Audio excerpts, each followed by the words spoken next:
Apakah keutamaan dalam literatur Islam selalu bermakna ittiba untuk diikuti? Bagaimana peran ulama klasik membedakan antara kemuliaan dzatiyah dan otoritas ilmiah? Apakah bernasabkan kepada Nabi SAW berimplikasi langsung pada kebenaran pendapat keturunannya? Mengapa benda mati yang terkait dengan Nabi SAW dimuliakan? Bagaimana kesalahan kategorisasi melahirkan kesimpulan teologis yang keliru? Ucapan yang dinisbatkan kepada Syekh Muhammad bin Abdul Hadi Al-Sindi, yaitu syarifun jahilun afdalu min sab'ina aliman, yang artinya satu orang syarif yang bodoh lebih utama daripada 70 ulama. Bila kita kaji secara metodologis, pertama, ini bukan hadis, ini juga bukan kaidah fikih, ini juga bukan standar untuk ittiba, melainkan ungkapan ta'zim, pengagungan kepada dzatiyah. Dalam tradisi ulama, ungkapan semacam ini tergolong pernyataan nilai, bukan otoritas. Keutamaan dzatiyah didefinisikan sebagai kemuliaan yang melekat karena zat, hubungan atau keterkaitan, bukan karena amal atau kapasitas epistemik. Contoh, jasad Nabi SAW,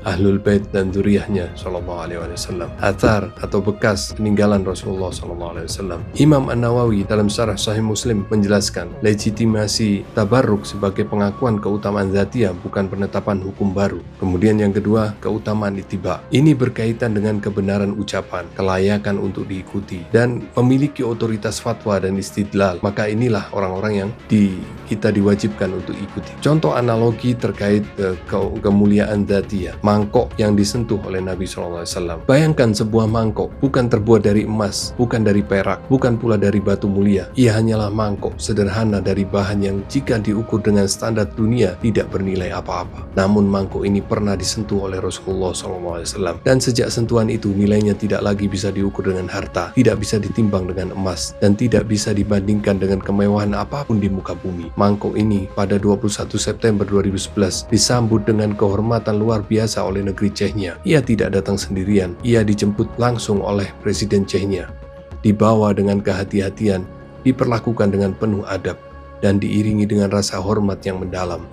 Di sepanjang jalan ribuan rakyat Chechnya berdiri menyambutnya, bukan untuk sebuah mahkota raja, bukan untuk harta rampasan perang, tapi untuk sebuah mangkok. Karena mangkok itu pernah berada di tangan manusia paling mulia yang pernah hidup. Parade penyambutan berlangsung dengan kendaraan-kendaraan mewah, pengamanan yang ketat, dan suasana khidmat yang menggetarkan hati.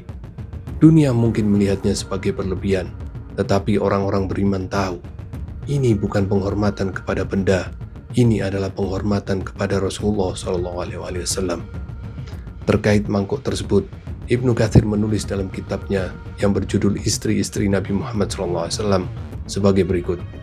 Diriwayatkan dari Abu Hurairah bahwa pada suatu kesempatan ketika Khadijah masih hidup, Jibril datang kepada Nabi SAW dan berkata, "Wahai Rasulullah, Khadijah sedang datang kepadamu membawa semangkuk sup untukmu.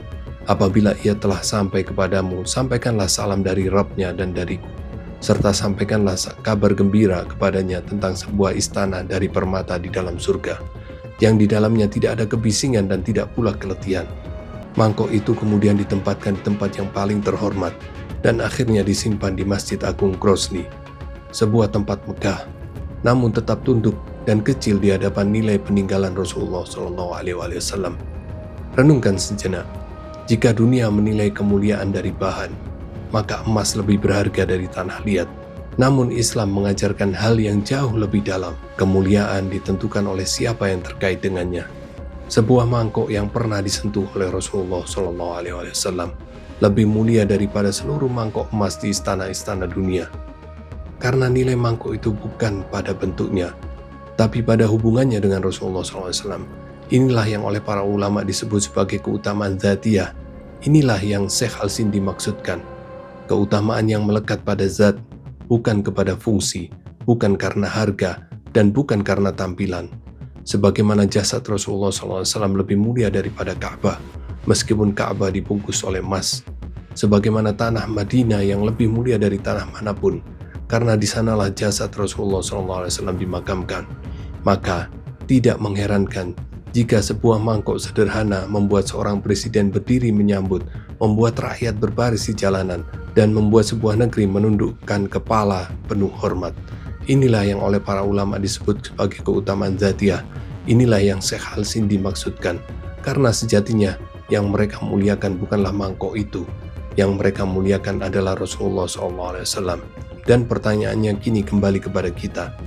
Jika sebuah mangkok yang pernah disentuh beliau saja kita muliakan sedemikian rupa, lalu bagaimana dengan Ahlul Bait dan dzurriyyahnya? Syekh Al-Sindi berbicara tentang keutamaan dzatiyah, bukan tentang kelayaan untuk ittiba.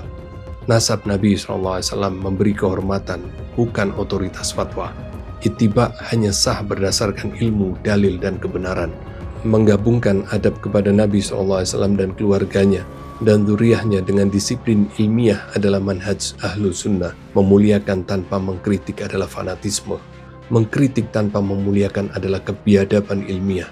Islam menolak keduanya.